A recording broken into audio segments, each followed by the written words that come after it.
오늘 우리는 당당하면서도 자신감에 차서 외치고 있는 한 사람을 봅니다. 8장 31절 누가 우리를 대적하리요. 8장 36절 이 모든 일에 우리가 넉넉히 이기느니라. 8장 39절 우리를 우리 주 그리스도 예수 안에 있는 하나님의 사랑에서 끊을 수 없으리라. 확신에 차 승리를 외치는 이 사람의 모습이 마치 전쟁에서 대승을 거두고 개선하는 장군의 모습과 같습니다. 무슨 믿는 구석이 있어서 이 사람이 이렇게 자신감을 보여주고 있는 것일까요? 불확실함 속에 살아가고 있는 우리는 이 사람의 확신이 부럽습니다. 그리고 실패가 두려워서 도전하기를 두려워하는 우리는 이 사람이 이처럼 확신에 찬 비결이 무엇인지 궁금해집니다. 이 사람이 지금 세상 물정을 보고 이런 말을 하는 것일까요? 아니면 긍정의 힘을 확신하고 있기 때문에 이런 말을 하고 있는 것일까요? 세상 경험이 적었을 때, 젊었을 때는 무엇이든지 할 수 있다는 자신감이 있습니다. 그러나 오늘 본문의 사람은 대략 52세 무렵의 사도 바울이었어요. 충분한 인생의 경험을 지녔고 근거 없는 낙관지에 빠질 그런 사람이 아니었어요.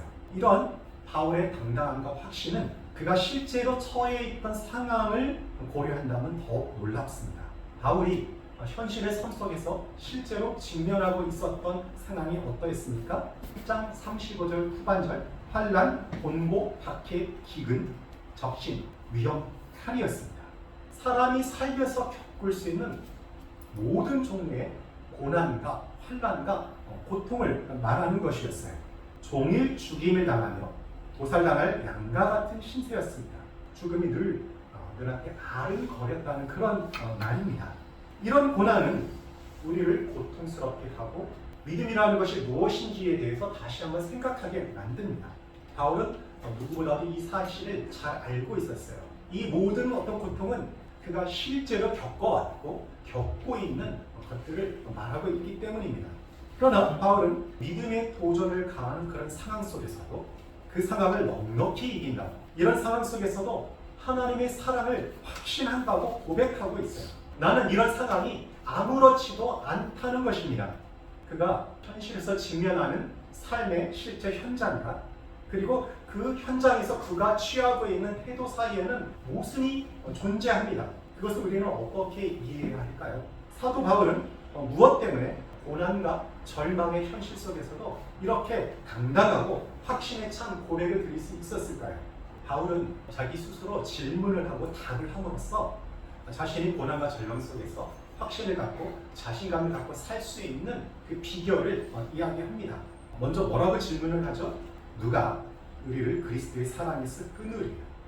그리고 이 질문에 어떻게 답을 합니까? 그러나 이 모든 일에 우리를 사랑하시는 이로 말미암아 우리가 넉넉히 이기느니라. 어떻게 그런 환난과 고난과 핍박 가운데에서 확신을 가질 수 있습니까?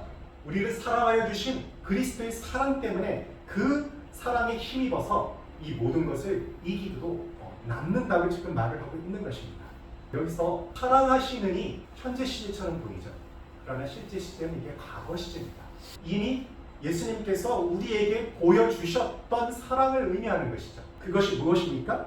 바로 십자가를 떠올릴 수가 있어요. 그래서 바울이 지금 하는 말은 예수님께서 십자가의 고난을 겪으심으로 우리에게 사랑을 주셨는데, 그러므로 지금 내가 겪고 있는 이 고난이 나를 그리스도의 사랑에서 결코 끊을 수 없다라고 그렇게 고백을 하고 있는 거예요. 8장 39절에서 바울은 자신이 모든 상황에서 승리할 수 있는 비결을 재차 이렇게 확인합니다. 우리를 우리 주 그리스도 예수 안에 있는 하나님의 사랑에서 끊을 수 없으리라. 그런데 8장 35절의 이 질문은 사실은 8장 31절의 질문에 연결되는 질문이에요. 8장 31절의 질문이 무엇입니까? 만일 하나님이 우리를 위하시면 누가 우리를 대적하리요? 근데 35절의 질문과는 달리 여기 31절에는 만일 하나님이 우리를 위하시면이라는 영어로 말하면 조건절이 붙어 있어요. 하나님이 우리를 위하신다고 한다면 누가 우리를 대적할 수 있겠는가? 이렇게 되어 있죠. 영어로 하면 어떻습니까? If God is for us. if라고 하는 것은 어떤 거예요? 일어날 수도 있고 일어나지 않을 수도 있는 그런 상황을 나타내고 있잖아요. 그런데 8장 1절부터 30절까지 바울은 하나님이 우리를 위하신다는 사실을 이미 쫙 논증해 오고 있어요. 그리고 8장 28절부터 30절에 다시 한번 그것을 요약 정리해서 우리에게 이렇게 제시를 합니다. 8장 28절에서 뭐라고 이야기합니까? 바울은 하나님을 사랑하는 자들에게는 모든 것이 협력하여 선을 이룬다고 그렇게 선언을 해요. 모든 일 속에서 하나님은 우리의 최선을 위하여 역사하신다는 그런 고백입니다. 그리고 계속해서 9절과 30절에서는요. 하나님께서 영원 전부터 우리를 아셨고 그리고 미리 정하시고 또한 우리를 부르시고 의롭다 하시고 그리고 우리를 영화롭게 하셨다 라고 하는 구원의 첫 단계를 제시해요. 특별히 우리가 영화롭게 되는 것은 지금 진행되고 있고 장차 예수님께서 재림하실 때 완성될 것이지만 과거 시제로 표현을 합니다. 그래서 그 이루어진 사실, 이미 이루어진 사실 그리고 앞으로 이루어질 사실이 확실함을 아주 자신 있게 지금 선언을 하고 있는 거예요. 바울은 이 5단계의 구원의 과정을 통해서 하나님께서 우리를 사랑하고 계신다는 사실이 분명하게 입증되었다고 지금 선언을 하고 있는 것입니다. 그러므로 만일 하나님이 우리를 위하신다면 라는 그런 가정은요. 사실은 어떻게 바뀌어야 되냐면 하나님이 우리를 위하고 있으시기 때문에 하나님이 우리를 위하시기 때문에 라는 이유로 바꿀 수가 있어요. 그렇게 이해한다고 한다면 31절의 질문은 이런 질문입니다.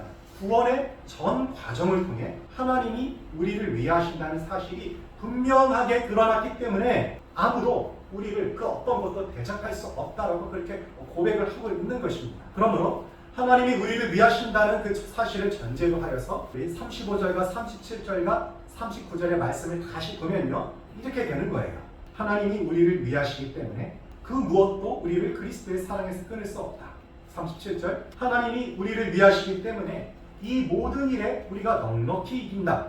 39절 하나님이 우리를 위하시기 때문에 그 어떤 것도 우리를 우리 주 그리스도 예수 안에 있는 하나님의 사랑에서 끊을 수 없다.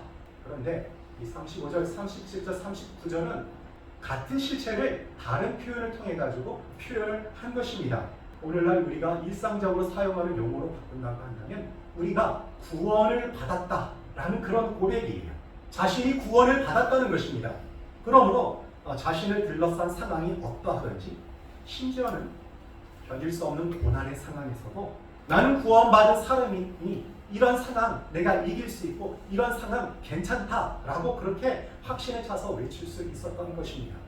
여러분은 어떠신가요? 내가 구원받았다는 사실이 나의 하루하루의 삶에 어떠한 영향을 끼치고 있습니까? 교회 나와 예배드리고 성경 공부할 때는 그 사실을 붙들지만 내가 다시 바쁜 일상으로 돌아가게 되면 그 사실을 잠시 잊은 채 나에게 다가오는 문제들의 시선이 꽂혀서 그 문제들 때문에 그 문제를 해결하느라고 전전긍긍하고 있지는 않습니까? 일이 뜻대로 풀리지 않고 문제가 생겨 마음이 괴롭지는 않습니까? 자녀의 미래가 염려되지는 않습니까? 구원받은 것은 당연한 것이고 내가 살아가면서 이 세상에 필요할 무언가가 충분히 채워지지 않아서 살맛이 나지 않습니까? 내 삶이 잘 풀려야 더 사람들 앞에서 당당할 텐데 그렇지 않아서 마음이 공허하지는 않습니까? 만일 우리 가운데 이런 증상 중에 하나가 있다고 한다면 우리는 구원받았다는 것의 의미를 정확히 이해하지 못하는 것이고 아니면 우리가 구원에 대한 확신이 없다는 증거라고 저는 생각을 합니다. 구원에 대해서 우리가 잘 아는 것 같지만 사실은 그 구원의 그 깊은 의미를 다 알기는 사실 쉽지 않습니다. 이 시간 우리가 구원이 무엇인지에 대해서 조금 더 한번 살펴보도록 하겠습니다. 구원이란 무엇일까요? 모든 복음서가 어떻게 구원을 받는지 구원이 무엇인지 우리에게 설명을 해줍니다. 그런데 저는 개인적으로 조금 더 좋아하는, 더 선호하는 복음서가 있어요. 요한복음입니다. 왜냐하면 제가 요한복음을 반복적으로 수십 번 읽는 가운데 나도 모르게 예수님께서 나를 위해 죽으셨다는 사실이 믿어졌어요. 그래서 요한복음은 저에게 있어서는 좀 더 친밀하게 다가오는 책입니다. 요한복음 1장 12절에 이런 구절이 있습니다.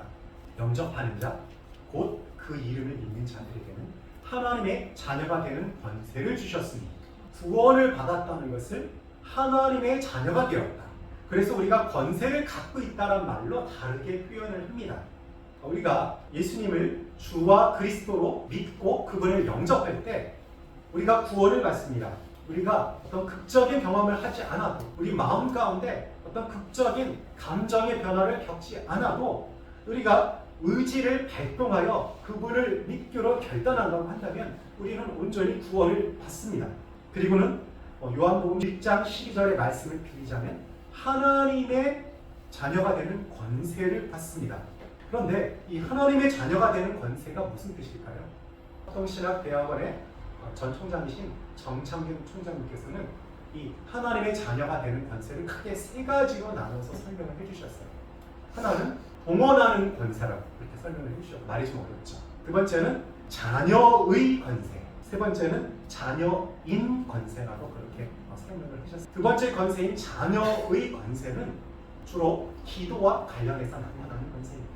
하나님의 자녀의 권세는 무엇이냐면 내가 갖고 있는 어떤 그 자원을 의존하는 것이 아니라 하나님이 가지고 계신 무한한 자원, 무한한 능력을 우리가 기도를 통해서 가져다 쓸 수 있다는 것을 의미합니다. 왜 그것이 가능합니까? 하나님의 자녀라고 하는 때 이 자녀는요 사실은 법적인 개념입니다.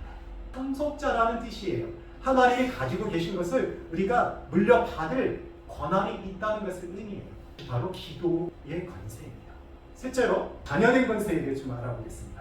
자녀된 권세는 자녀인 것 자체가 권세라는 뜻이에요. 우리가 이 자녀된 권세를 갖고 있을 때 우리 스스로가 느끼는 유익이 있죠. 사람들 앞에서 우리가 당당해질 수가 있어요. 그런데 동원된 권세는 좀 말이 어렵죠. 이 동원된 권세는요 우리를 구원하시기 위해서 어떤 권세가 동원되었다는 거예요.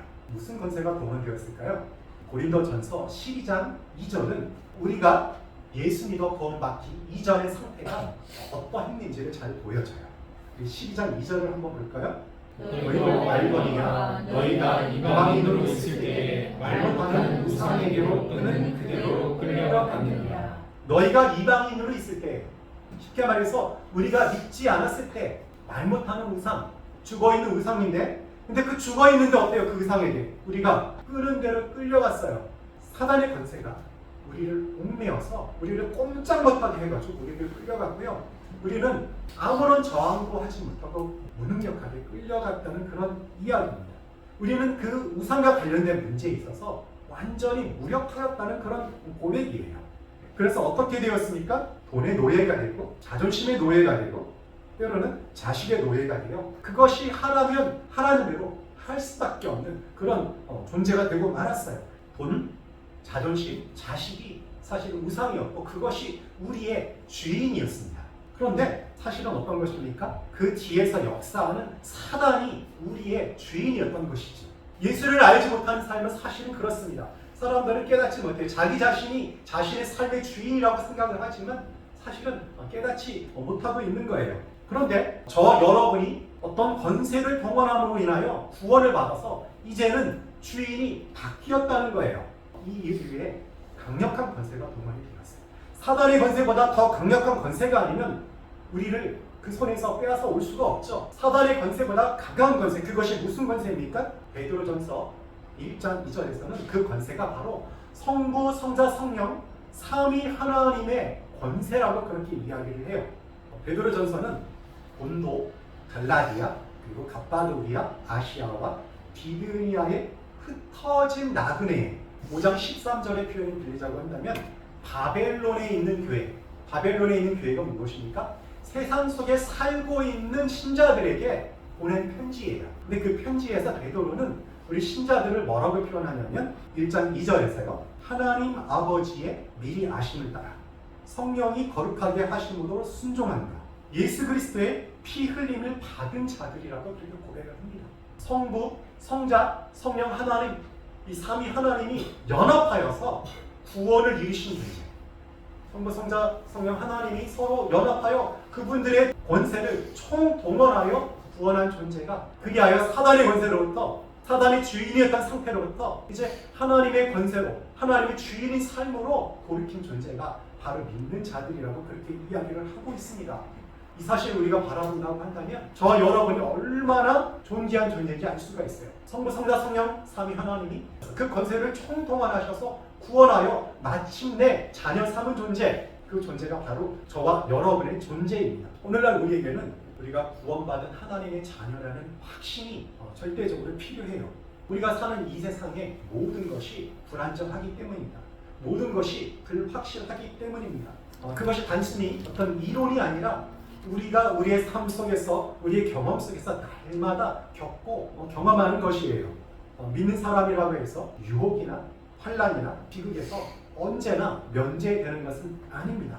그러나 우리에게는 우리가 그것들을 끝내 이기고 승리할 것이라는 약속이 주어졌어요.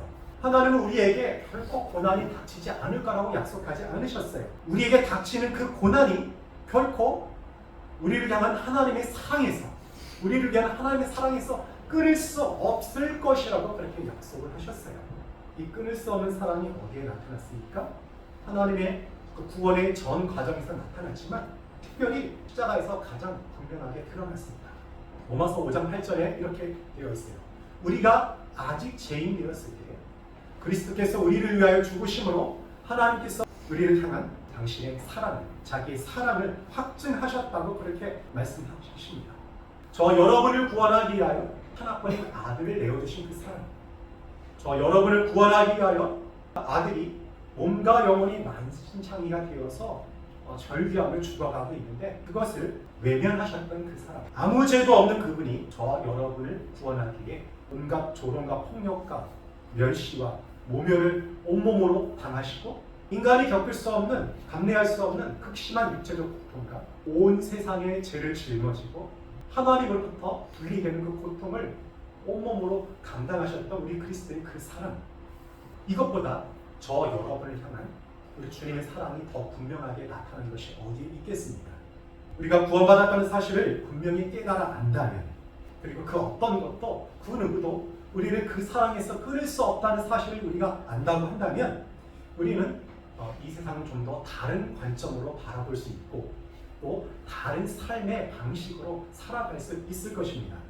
저는 도전을 앞두고 있는 우리 두 학생에게 이런 말을 해주고 싶습니다. 하나님께서 하나뿐인 아들을 아끼지 아니하시고 너희를 위하여 주셨는데 어찌 모든 것을 너희에게 다 주시지 않겠니?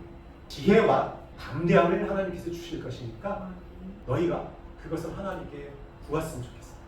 그리고 너희 앞에 있는 그 길을 당당하게, 담대하게, 실패를 두려워하지 말고 과거의 실패 때문에 두려워하지 말고 당당하게 걸어갔으면 좋겠어. 우리 이것을 위해서 좀 함께 중보하면서 기도하여 주면 좋겠습니다. 자신이 갖고 있는 능력과 한계 속에 갇혀 사는 것이 아니라 자녀인 우리에게 주시는 하나님의 무한하신 그 능력을 공급받아서, 그 자원을 공급받아서 담대하게 도전에 맞서는 저 여러분의 삶이 되시기를 예수님의 이름으로 축원합니다. 우리는 우리가 구원받은 사실 때문에 하나님의 사랑으로부터 우리를 끊을 수 없기 때문에 고난 속에서도 당당하게 살아가는 신자의 삶의 모습을 실제로 보고 있어요. 우리 이전에 한 자매가 우리에게 간증하였듯이 세상 사람들이 자신들의 삶을 안전하게 만들려고 이 세상에서 붙잡으려고 추구하는 것들이 있잖아요. 부와 명예와 학력과 든든한 배경, 관계, 그런 것들을 하나도 갖고 있지 못하지만 오직 끊을 수 없는 그리스도의 사랑에 붙들려서 과거의 상처와 아픔으로부터 회복되고 치유되고 하나님의 자녀로서 당당하게 살아가면서 또 주님의 몸된 교회를 섬기는 그런 지체의 모습을 우리가 실제로 보고 있습니다. 지금 이 자리에 함께 예배를 드리고 있어요. 돈과 명예와 지식과 자존심과 자녀의 성공과 그 밖에 다른 내가 소중히 여기는 가치 때문에 염려하거나 목말라 있지는 않은지 우리 스스로를 정직하게 돌아보십시다. 혹시라도 우리의 삶의 방향과 관심이 그쪽으로 점점 치우쳐 가고 있다고 한다면 그 길로부터 돌이키십시오. 우리는 세상에 발을 딛고 있지만 세상에 속한 존재가 아니에요. 천국, 하나님의 나라에 속한 천국 시민입니다. 그러므로 우리의 시선은 이 세상을 향하는 것이 아니라 그 하늘나라를 향해야 해요. 이미 우리 가운데 임하신 그 하나님의 나라, 장차 예수 그리스도께서 재림하실 때 완성될 그 하나님의 나라에 우리의 시선을 고정하고 살아가야 합니다. 우리가 갖고 있는 확신은 연약하고 쉽게 비틀거리는 우리 자신 속에 있지 않습니다. 우리가 갖고 있는 힘과 능력과 자격과 조건에 있지 않아요. 우리의 확신은 확고부등하고 결코 흔들리지 아니하며 신실하시며 끈질긴 하나님의 사랑에 있습니다. 저와 여러분을 붙잡으신 그 하나님의 강한 손에 붙들려서 그 누구도 끊을 수 없는 그리스도 예수 안에 있는 하나님의 사랑에 붙들려서 사시는 저와 여러분이 되시길 주님의 이름으로 축원합니다.